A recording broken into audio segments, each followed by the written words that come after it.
नमस्कार, आप देख रहे हैं न्यूज 18 बिहार झारखंड और मैं हूं आपके साथ लक्ष्मी। नीट पेपर लीक कांड की जांच जारी है और इसमें सबसे अहम और बड़ा सबूत पटना के खेमनी चक स्थित एक मकान में मिला था। यहां से पटना पुलिस ने जला हुआ प्रश्न पत्र बरामद किया था और इस जले हुए प्रश्न पत्र का बुकलेट नंबर 61364888 के रूप में मिला। सूत्रों की अगर माने तो ईओयू को जानकारी मिली है कि बुकलेट नंबर झारखंड के हजारीबाग के किसी परीक्षा केंद्र का है। न्यूज 18 की टीम आज इस बिल्डिंग तक पहुंची जहां पर प्ले स्कूल चल रहा था और ये बिल्डिंग प्रभात रंजन का बताया जाता है जिसे किराए पर दिया गया था। ग्राउंड जीरो से अधिक जानकारी दे रहे हैं न्यूज 18 संवाददाता संजय कुमार। नीट का पेपर लीक हुआ था आज नहीं, तकरीबन 2 महीने पहले 5 मई को ही। और पटना पुलिस के अधिकारी भले ही इस मामले में कैमरे पर बोलने से बचते रहे हों, लेकिन जो उनके डॉक्यूमेंट्स थे वो इस बात को साबित कर रहे थे कि नीट का पेपर लीक हुआ है। और नीट का पेपर लीक जो हुआ उसमें सबसे अहम जो तुरुप का पत्ता है यही लर्न प्ले स्कूल जो है, उसने बहुत बड़ा एविडेंस दे दिया था पटना पुलिस को। चूंकि जब पटना पुलिस ने यहां रेड किया तो यहां पर नीट के जले हुए प्रश्न पत्र मिले, बुकलेट नंबर भी सामने आ गया और इसी बुकलेट नंबर के बाद यह अब जानकारी सामने आई है। बुकलेट नंबर था 61364888।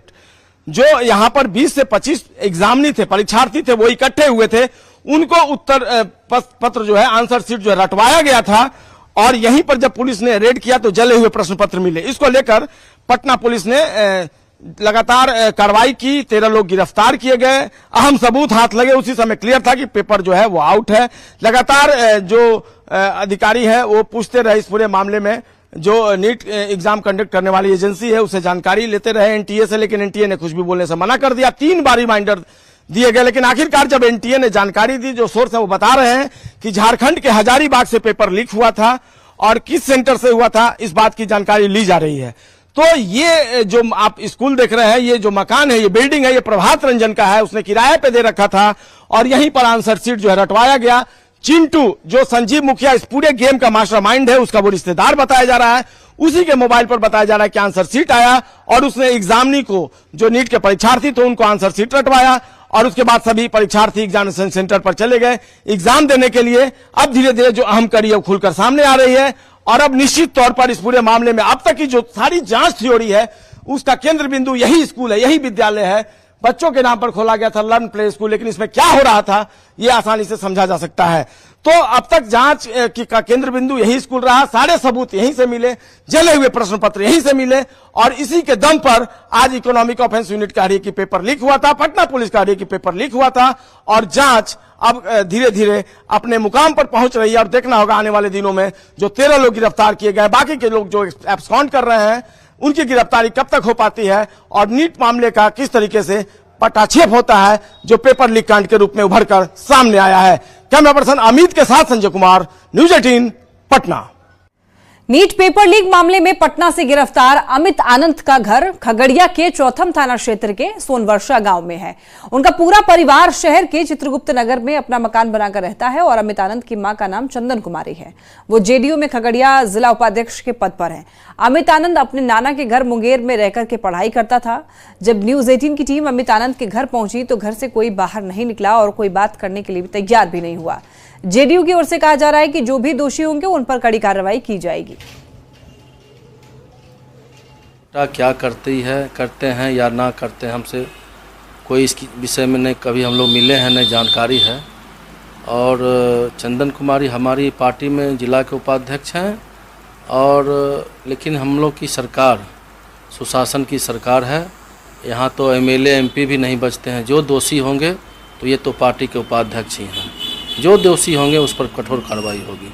नीट पेपर लीक मामले का तार अब खगड़िया से भी जुड़ने लगा है। पटना के शास्त्री नगर से गिरफ्तार अमित आनंद जो खगड़िया के ही रहने वाले हैं, खगड़िया के चौथम जो थाना क्षेत्र है वहाँ के सोनवर्षा घाट के रहने वाले हैं। हालांकि जो पूरा परिवार है खगड़िया का, जो ये चित्रगुप्त नगर जो पूरा इलाका है वहीं पर ये मकान बना के रहते हैं यहाँ पर। और हम उस समय पहुँच चुके हैं उसी जो अमित आनंद जो घर है उनका, उस घर के बाहर हम ये खड़े हैं। ये आप देख सकते हैं कि ये चंदन कुमारी सोनवर्षा घाट, चंदन कुमारी जो अमित आनंद हैं, उनके माँ का नाम है और ये खगड़िया में ही मकान बना करके यहाँ पे पूरा परिवार यहाँ पे रहते हैं। और जो बता दें कि ये चंदन कुमारी है, वो जदयू के जो यहाँ पर खगड़िया में जो कमेटी बनी है उसमें वो जिला उपाध्यक्ष के पद पर यहाँ पर है वहाँ पर।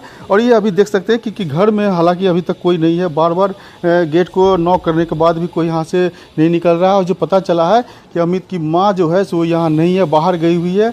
तो साफ तौर पे जाहिर है कि जिस तरह से नीट पेपर लीक मामले में जो खुलासा होते जा रहा है और जो अमित आनंद है जो पटना के शास्त्री नगर से गिरफ्तार हुआ है, वो उसकी पूरा परिवार यहीं पर रहता है। हालांकि अमित आनंद के बारे में जो बताया जा रहा है कि वो 2 भाई हैं और दोनों मुंगेर में ही नाना के घर में रह करके पढ़ाई करते थे और उनका पूरा परिवार फिर यहाँ पर रहता था। तो जदयू के जो जिला उपाध्यक्ष हैं चंदन कुमारी, उनसे जो बात करने की बार बार कोशिश की, ना तो वो फ़ोन उठा रही है और ना ही वो घर पे यहाँ पर हैं। यहाँ पर दिग्विजय कुमार, न्यूज़ 18 खगड़िया। और अब आइए नीट पेपर लीक कांड के चेन को जरा समझते हैं। पेपर लीक कांड के कितने किरदार हैं उनको जरा जानते हैं। सूत्रों से मिली जानकारी के मुताबिक नीट पेपर लीक कांड का मास्टरमाइंड जो है वो रवि अत्री है, मास्टरमाइंड। और देखिए इसके तार जो हैं किस तरीके से जुड़े हुए हैं आप देख सकते हैं। सिकंदर कुमार यदुवेंदु, अमित और नीतीश जो है उसका सेटर था। और देखिए ये कितने किरदार हैं आप नाम देख सकते हैं। सिंटू और चिंटू, रवि अत्री का ये सेटर है। संजीव मुखिया, सिंटू और चिंटू का सेटर है। बिहार का ये मास्टरमाइंड है संजीव मुखिया। और ये देखिए अमित आनंद और नीतीश कुमार जो कि संजीव मुखिया का सेटर है। और यहां आप देखिए सिकंदर कुमार यादवेंदु जो कि अमित और नीतीश का सेटर है। और इसके अंदर में देखिए ये 4 छात्र हैं जिनको क्वेश्चन पेपर रटवाया गया। नाम पढ़कर मैं बताती हूं। अनुराग यादव छात्र हैं, आयुष कुमार हैं, शिवनंदन कुमार और अभिषेक कुमार। ये 4 छात्र हैं जिसको एग्जाम से ठीक 1 रात पहले 5 तारीख को एग्जाम होना था नीट का और 4 तारीख को रात में इनको सारे क्वेश्चंस के आंसर रटवाए गए और हूबहू 100% वही क्वेश्चंस पूछे गए जो एग्जाम में। नीट और यूजीसी नेट परीक्षाओं पर विवाद के बीच केंद्र सरकार ने पेपर लीक कानून लाया है। यानी कि अब छात्रों के भविष्य से खिलवाड़ करने वालों की शामत आने वाली है।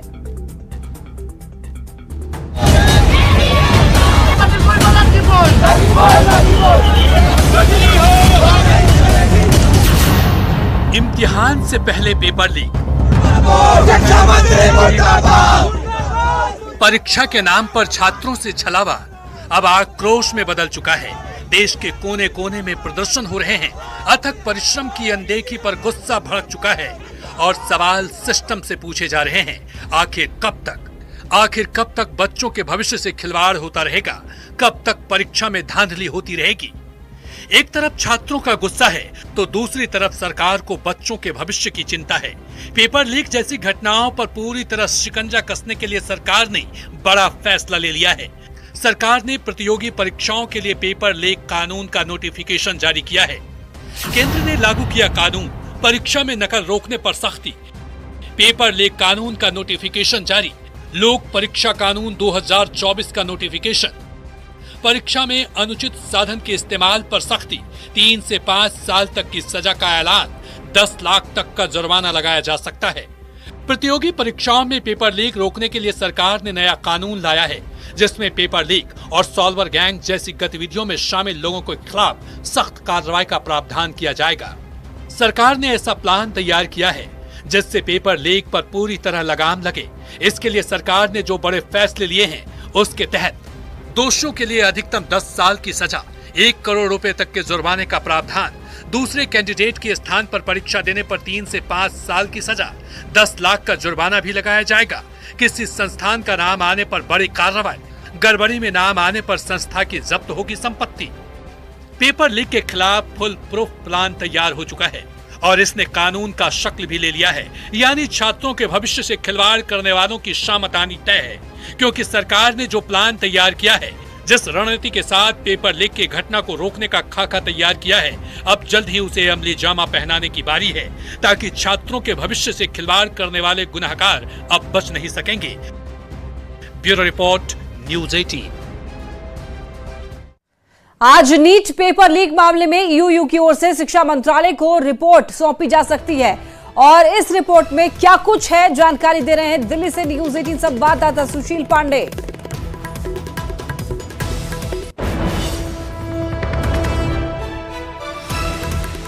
पेपर लीक के मामले में बिहार पुलिस की ईओयू यूनिट यानी कि इकोनॉमिकल ऑफेंस यूनिट आज शिक्षा मंत्रालय में नीट को लेकर जो कार्रवाई की गई है उसकी एक विस्तृत रिपोर्ट दाखिल करने वाली है। शिक्षा मंत्रालय में आज ईओयू यूनिट बिहार सरकार की जो पुलिस है वो शिक्षा मंत्रालय में अपनी एक डिटेल रिपोर्ट दाखिल करेगी। इस रिपोर्ट में उन तमाम आरोपियों के बयान शामिल हैं जिन्होंने नीट के पेपर को लीक किया और तमाम परीक्षार्थियों की मदद की। जो रिपोर्ट फिलहाल बिहार पुलिस के द्वारा तैयार की गई है उस रिपोर्ट में न केवल उन आरोपियों के बयान शामिल हैं बल्कि वो अंक पत्र और साथ ही साथ वो प्रश्न पत्र भी शामिल हैं जिनको समय रहते जलाया गया। लेकिन बिहार पुलिस की ईओ यूनिट ने जो छापेमारी की उनको उस समय पर्याप्त सबूत मिले।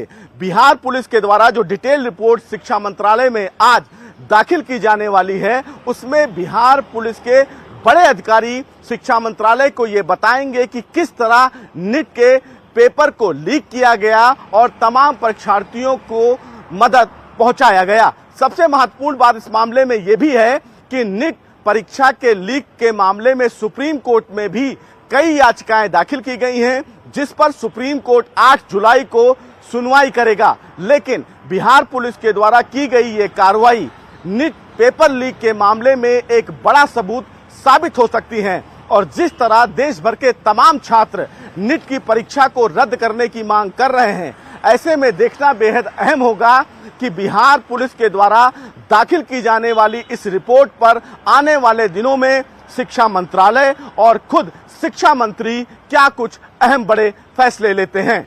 कैमरामैन संजीव वर्मा के साथ Sushil Pandey, news 18 Delhi. NEET paper leak कांड में हर दिन हो रहे खुलासे के बाद इस पर सियासत भी जारी है। जेडीयू एमएलसी खालिद अनवर ने इसे लेकर के आरजेडी के चरित्र पर सवाल उठाए। मुंगेर से बीजेपी विधायक प्रणव कुमार ने इसे लेकर के आरजेडी की ओर से सोची समझी साजिश करार दिया है। तो इधर किशनगंज से कांग्रेस सांसद डॉक्टर जावेद ने पेपर लीक को लेकर शिक्षा विभाग से जुड़े लोगों पर कार्रवाई की मांग की है। मेरी राय पहले से ये है कि एजुकेशन को और स्टूडेंट्स के करियर को पॉलिटिसाइज न किया जाए। इसकी इंक्वायरी होनी चाहिए साफ़ सुथरी पारदर्शिता के साथ और जो लोग भी मुजरिम हैं उनको सख्त से सख्त सज़ा दी जानी चाहिए। तो भ्रष्टाचार करने की उनको आदत है तो उस आदत से कहाँ जाएंगे। वो सरकार को बदनाम करने के लिए ये लोग साजिश किया और साजिश करके ये लोग छात्रों को उकसा रहा है केंद्र सरकार के खिलाफ में। ये सच्चाई सबके सामने आ गई है, जांच कर रही है। जांच में दूध के दूध पानी होगा, जो भी दोषी होगा उसे बख्शा नहीं जाएगा। एजुकेशन डिपार्टमेंट के और इस स्पेसिफिक डिपार्टमेंट से ताल्लुक रखते हैं उन पे कार्रवाई होनी चाहिए। नीट पेपर लीक मामले में गिरफ्तार सिंटू को ईओयू आज पटना लेकर जाएगी। कल उसे झारखंड के देवघर से गिरफ्तार किया था। गिरफ्तारी के बाद हुई पूछताछ में सिंटू ने अपना गुनाह कबूल कर लिया है। सिंटू ने बताया कि उसे रवि अत्री गैंग से प्रश्न पत्र और उसके उत्तर मिले थे, जिसके बाद उसने इसे अमित आनंद और नीतीश कुमार को व्हाट्सएप के जरिए भेजा था।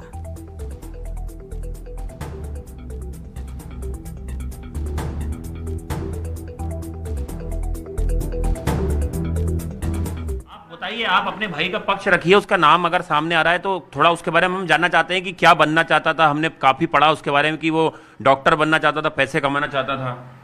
सही बात है, ऐसे फंसाया जा रहा है। कैसे फंसा? मतलब कुछ लोगों के संपर्क में तो आया होगा ना, जब तो वो अब एसटीएफ ने उसे गिरफ्तार किया है।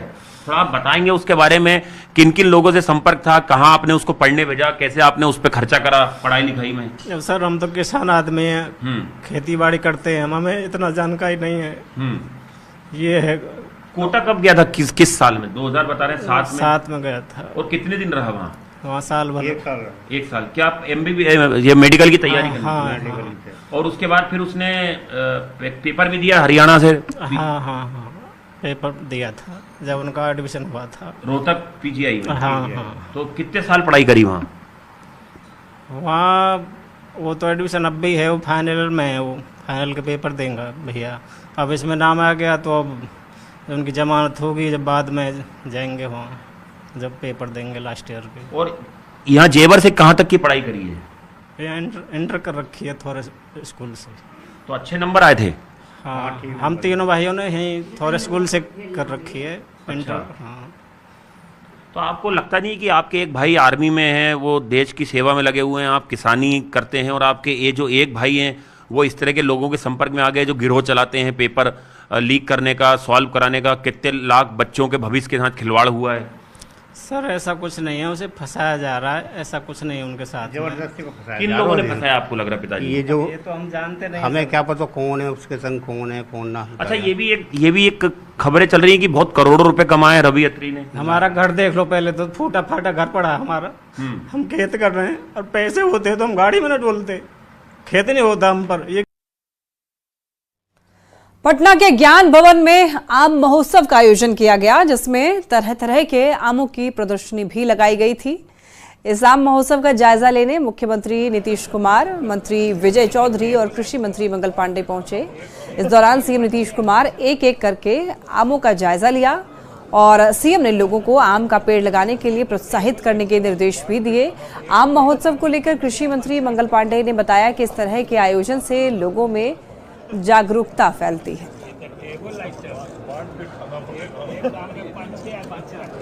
इन तस्वीरों में देख सकते हैं, यहाँ पर इन आमों को देख रहे हैं मुख्यमंत्री नीतीश कुमार। गुजरात के वडोदरा में स्कूल वैन से छात्राओं के बाहर गिरने का वीडियो सामने आया, जहां पर 2 छात्राएं एक स्कूल वैन से गिर गईं। गुजरात के वडोदरा में हैरान कर देने वाली घटना सामने आई है, जब एक लापरवाह ड्राइवर की वजह से एक चलती स्कूल वैन से 2 छात्राएं गिर गई। गनीमत ये रही कि वैन के पीछे कोई गाड़ी नहीं आ रही थी, नहीं तो बड़ा हादसा हो सकता था। ये पूरी घटना पास लगे सीसीटीवी में कैद हो गई, जिसमें दिखा कि एकाएक वैन का पिछला गेट खुला और वैन से 2 स्कूली छात्राएं तेजी से बाहर गिर गयी। इस दौरान वैन ड्राइवर को इसकी भनक तक नहीं लगी। वहीं हादसे के तुरंत बाद आसपास के लोग दौड़कर दोनों छात्राओं को उठाते दिखे।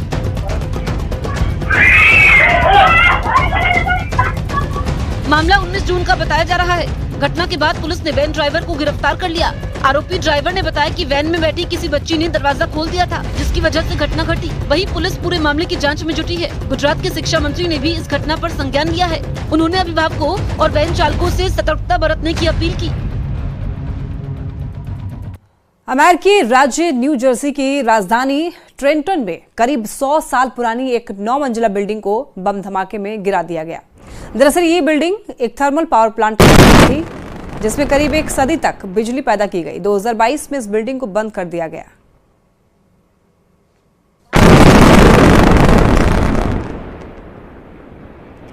तस्वीर में आप देख सकते हैं कैसे कि 5 सेकंड के अंदर ही 100 साल बिल्डिंग को नेस्तनाबूद कर दिया। देखिए, 9 मंजिला बिल्डिंग को बम धमाके से गिरा दिया गया। झारखंड में स्कूल में पढ़ रहे एससी वर्ग के छात्रों को छात्रवृत्ति का लाभ नहीं मिल पा रहा है। राज्य सरकार ने पिछले दिनों छात्रवृत्ति में करीब 3 गुना तक बढ़ोतरी कर छात्रों को सौगात जरूर दी, लेकिन जमीनी हकीकत यह है कि छात्रों को 3 गुना तो दूर, पहले की छात्रवृत्ति भी नहीं मिली। और ऐसे में छात्रों के लिए कल्याण विभाग ने क्या कुछ बड़े फैसले लिए हैं, इस रिपोर्ट में देखिए।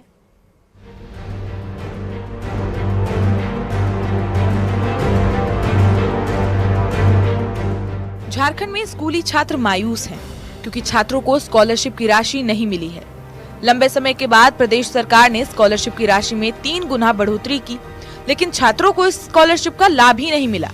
दरअसल कल्याण विभाग की ओर से एसटी, एससी और ओबीसी छात्रों को स्कॉलरशिप के तहत कुछ राशि दी जाती है। इसके तहत कक्षा 1 से 5 तक के लिए 1500 रुपए सालाना, कक्षा 6 से 8 तक 2500 और कक्षा 9 से 10 तक 4500 रुपए सालाना दिया जाता है। सरकारी स्कूल में पढ़ने वाले छात्र इसी राशि से अपना यूनिफॉर्म, बैग और पढ़ाई से जुड़ी दूसरी जरूरतें पूरी करते हैं, लेकिन राशि न मिलने से छात्रों को परेशानी हो रही है। मेरे जरूरत के सामान, मतलब जैसे ड्रेस, मेरे पास मतलब बोतल नहीं है, हाँ ये सब, जूते मोजे ये सब खरीदते, बैग, ये कॉपी किताब में। तो अभी पैसा नहीं आया है? नहीं। कुछ भी तुमको पैसा मिलता है छात्रवृत्ति? नहीं मिलता है। क्यों? सारे डॉक्यूमेंट्स दिया है, नहीं आ रहा पैसा। कॉपी किताब की हमें बहुत सारी ज़रूरत होती है, तो हम लोग कॉपी ले लेते हैं, और एक्स्ट्रा अगर हम लोग को पढ़ना है तो हम लोग एक्स्ट्रा बुक्स खरीद लेते हैं, पेंसिल, रबर, पेन, स्टॉम्प बॉक्स और वाटर बोतल ले लेते हैं। स्कॉलरशिप के भुगतान में एसटी वर्ग के लिए 75% केंद्र और 25% राशि राज्य सरकार देती है। वहीं एससी और ओबीसी वर्ग के लिए 60% केंद्र और 40% राशि राज्य सरकार देती है। लेकिन साल 2021-22 में एससी वर्ग के 1470 छात्रों को स्कॉलरशिप की राशि मिली ही नहीं। इसी तरह 2022-23 में भी एससी वर्ग के 2419 छात्रों को छात्रवृत्ति नहीं मिली। पोर्टल नहीं खुलने की वजह से भी कई छात्रों को स्कॉलरशिप नहीं मिल पाई। छात्रों की परेशानी को देखते हुए अब झारखंड के कल्याण विभाग ने नियमों में बदलाव की तैयारी कर ली है। कल्याण मंत्री दीपक बोरवा के मुताबिक राज्य सरकार एससी छात्रों के लिए केंद्र सरकार से राशि की मांग करेगी और इस बीच राज्य सरकार ही एससी के छात्रों को अपनी तरफ से छात्रवृत्ति दे देगी। इसके लिए विभागीय अधिकारियों को नियम में बदलाव करने का आदेश भी दे दिया गया है। मामला क्या है कि जनरली एसटी वाला में भुगतान हो जाता है, स्टेट जो है ना करे मतलब भेज ही देता है सेंट्रल, कम से कम 75% लेट हो लेकिन वो कर देता है, तो स्टेट भुगतान कर देता है। बीसी में भी वही है, सबसे ज़्यादा संख्या बीसी छात्रों की है, तो बीसी में भी स्टेट जो है ना भुगतान कर देता है, इसलिए उतना परेशानी नहीं है। लेकिन एससी वाला मामले में भारत सरकार का उसमें कुछ गाइडलाइन है कि डायरेक्ट अकाउंट में हम उसका पैसा भेजेंगे। तो इस कारण से जैसे पिछले 21-22 का भी मैंने पोर्टल नहीं खुलने के कारण से मैंने बैकलॉग चल रहा। राज्य सरकार ने छात्रों को स्कॉलरशिप देने के लिए केंद्र सरकार से संपर्क साधा है। ई कल्याण पोर्टल पर रिजेक्ट किए गए आवेदन को भी फिर से सुधार कर अपडेट करने को भी कहा गया है। अब देखना होगा कि आखिर कब तक एससी वर्ग के छात्रों को स्कॉलरशिप का लाभ मिल पाता है। रांची से न्यूज़ 18 संवाददाता अविनाश कुमार की रिपोर्ट। धनबाद के भूली जालान फैक्ट्री में काम के दौरान ऊंचाई से गिरने से कर्मचारी की मौत हो गई थी। अब मृतक के परिजनों की फैक्ट्री प्रबंधन से मुआवजे को लेकर सहमति बन गई है। बता दें कि कर्मचारी की मौत के बाद स्थानीय लोग शव को लेकर जालान फैक्ट्री के गेट पर रखकर प्रदर्शन करने लगे। सूचना के बाद पुलिस और स्थानीय विधायक मौके पर पहुंचे और मृतक के परिजनों से बातचीत की, जिसके बाद 9,50,000 रुपए मुआवजा और मृतक के बेटे को नौकरी देने पर सहमति बन गई। हम लोग को 9.5 लाख रुपया दिया गया, जिसमें अभी 50,000 रुपये हम लोग को हाथ में दिया गया है। बोला गया कि भाई को परमानेंट नौकरी इसको जितना पढ़ाई के अनुसार योग्यता के अनुसार इसको दिया जाएगा 13वीं के बाद खत्म होने के बाद। अब माँ को जो भी एसआई के द्वारा पीएफ बने पेंशन बनेगा वो उनको हर मंथ मिलेगा। इसी में फैसला हुआ है। एक्सीडेंट हुआ था उसका सेटलमेंट आज थाना प्रभारी भूली और थाना प्रभारी गरुड़ के प्रेजेंस में ही ये काम हो गया, जिसमें मैनेजमेंट ने 9,50,000 रुपया मुआवजा के तौर पे पीड़ित परिवार को देने की घोषणा की है। और इसी के साथ बुलेटिन में इतना ही। आप देखते रहिए न्यूज़ 18।